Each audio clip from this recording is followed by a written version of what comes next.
The current top hip-hop artist in the world idolizes Marilyn Manson and Hayley Williams, has Super Mario and anime tattoos, wears women's clothing and stands at a proud 5 feet 5 inches. Lil Uzi Vert, the 25-year-old self-professed rock star from Philadelphia, has rejected convention at every step of his young career. He makes strange genre-fluid music, releases albums on a haphazard basis and openly feuds with labels, journalists and other artists who have tried to corral him. But while fighting back against establishment forces has sidetracked the careers of many would-be superstars, Lil Uzi has somehow only grown in influence and stature. And he's currently hitting his highest peak yet. Midway through March, his highly anticipated and oft-delayed second studio album Eternal Atake debuted at #1 on the Billboard 200 and racked up a jaw-dropping 400 million streams, claiming the fourth largest streaming week ever.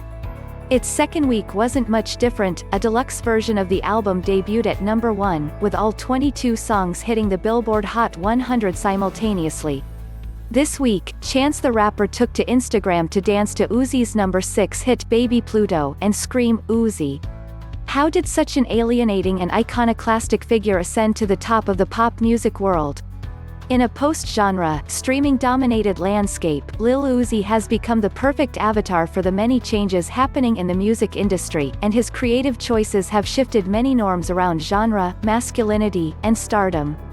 He was one of the first young artists in the last half-decade to look at his creative output overall, how he was releasing, distributing, and presenting the music, the videos he was shooting, the way he was approaching his live shows. Zane Lowe, a DJ and the global creative director of Apple Music, says, "In the future, you'll be able to see a lot of trends, attitudes and openness influenced by him, but he will always be ahead of that."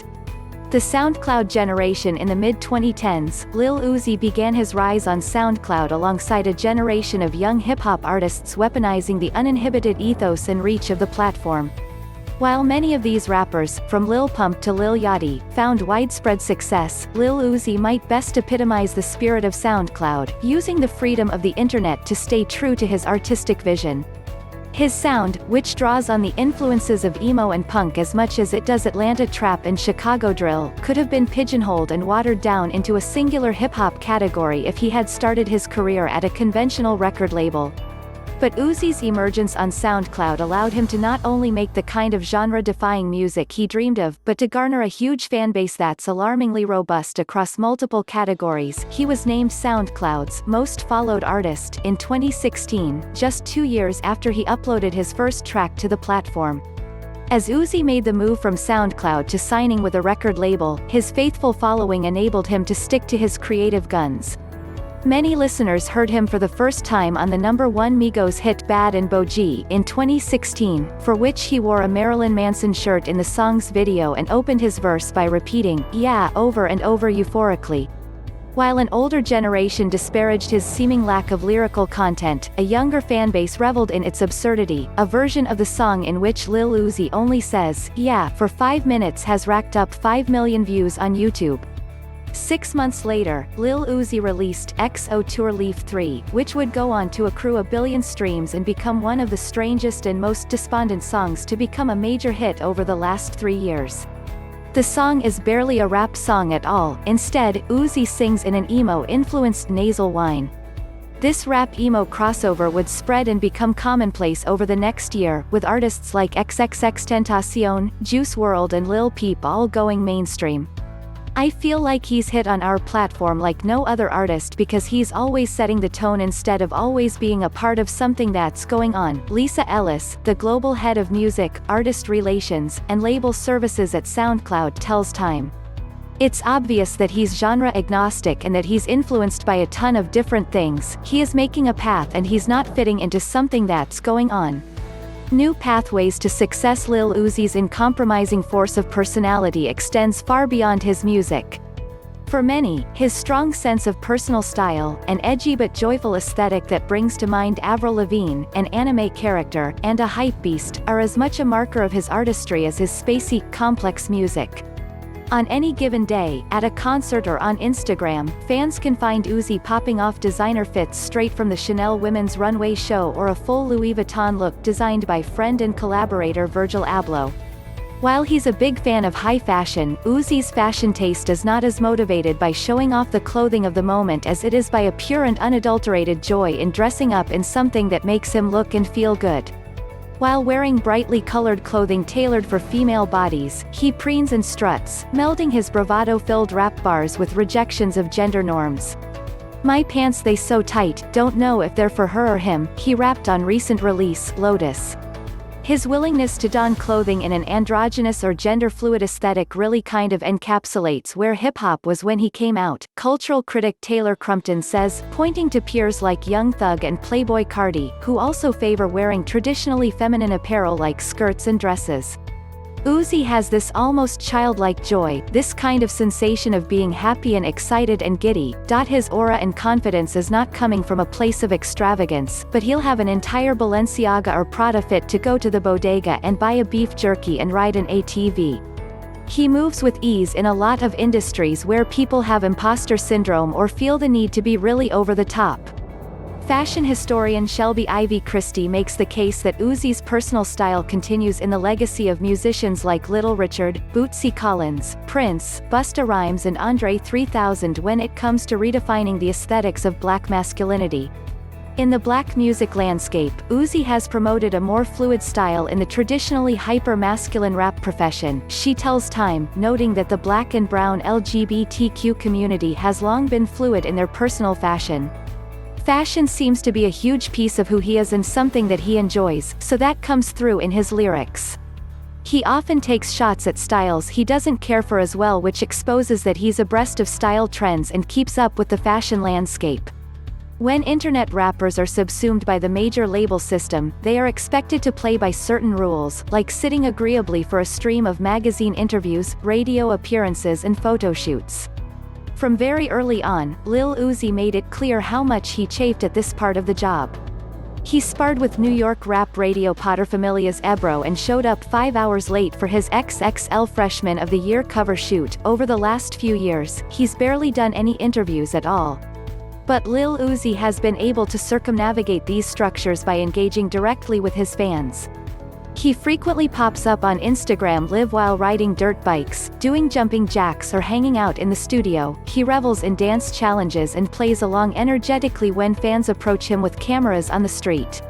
The response online has been staggering. The hashtag Lil Uzi Vert challenge, in 2017, and the Futsal Shuffle challenge, from December, both went outrageously viral. Videos hashtagged #EternalAttack have racked up more than 107 million views on TikTok.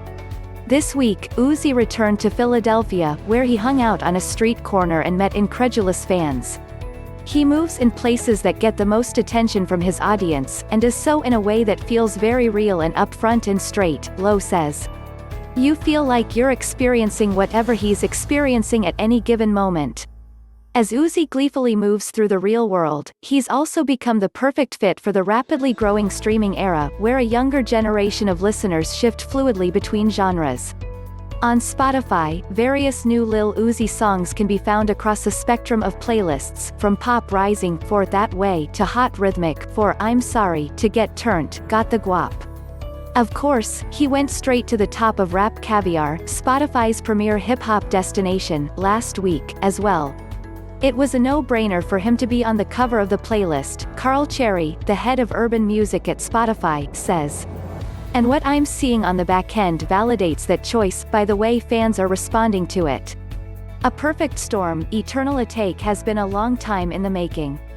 In 2018, Uzi began to publicly snipe at his label, Generation Now, hinting that they wouldn't let him release it.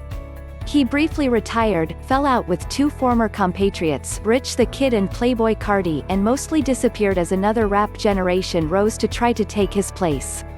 To win back his popularity, Uzi could have followed the playbook of most rappers in the streaming era, by releasing an unending string of singles by high-profile producers, featuring famous rappers and tailored to go viral. Instead, Uzi took his time with EternalAttack, nearly 4 years, in creating a concept album made to be listened to in its entirety. Eternal Atake boasts 18 tracks, the deluxe edition has 32, and is propelled by a narrative that features Uzi's 3 different alter egos appearing in turn. Its only feature is the indie R&B singer Sid, and most of the production is done by the Philadelphia collective working on Dying, who he's relied upon for years. Bugs Ronan, a producer from Pennsylvania, met Lil Uzi in 2015. He's been recording frequently with Uzi since then, and 5 songs he worked on ended up on Eternal Atake, including Baby Pluto, Homecoming, and Low Main. Ronan says that Uzi often takes an unusual approach to his music. He often doesn't hear what he's going to rap over until he's about to record. He's very in the moment, Ronan says. Most of the time I wait until he's in the booth to play a beat on his headphones, so the ideas are fresh. Ronan's favorite song of the album is Homecoming, in which Uzi raps frantically over a seizing trap beat. When Ronan started to make the beat in the studio, he assumed Uzi was just on his phone. Instead, he was writing the whole song. Homecoming was done in a little over an hour. It happened so fast, it was such a high, Ronan says. I don't think he's from here. At the end of Homecoming, a skit emerges in which Uzi attempts to eject himself from an extraterrestrial prison.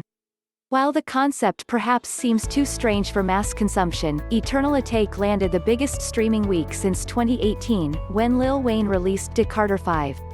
The album was also met with glowing reviews. It's a seamless blend of drill-influenced rapping, melodic crooning, and beats that are aware of hip-hop's trends, but stretch them to places unimaginable, Alphonse Pierre wrote in his Pitchfork review. Keith Caulfield, the senior director of charts at Billboard, says that Eternal Atake's astonishing success was fueled both by Uzi's singular creative vision and a range of industry factors. Part of it was we've waited so long. Part of it is streaming has become so enormous. Part of it is that hip-hop dominates streaming, he says. It's the perfect storm. Lil Uzi's success shows the shifting of many power balances, from album sales to streaming, from executive control to artist control, from rigid genre boundaries to a fluid free-for-all. Ellis noted that Uzi's refusal to compromise his strong sense of self for convention or a trend is apparent when it comes to his personal style and the visual concepts for his work, going so far as to compare him to artists like Kanye West and Pharrell, whose creative endeavors span multiple channels. He has staying power and such a multitude of talents, she says. You could see him going into visual arts, you could see him going into fashion, you could see him going into museum curation. He's not a SoundCloud rapper, he's just in Uzi land.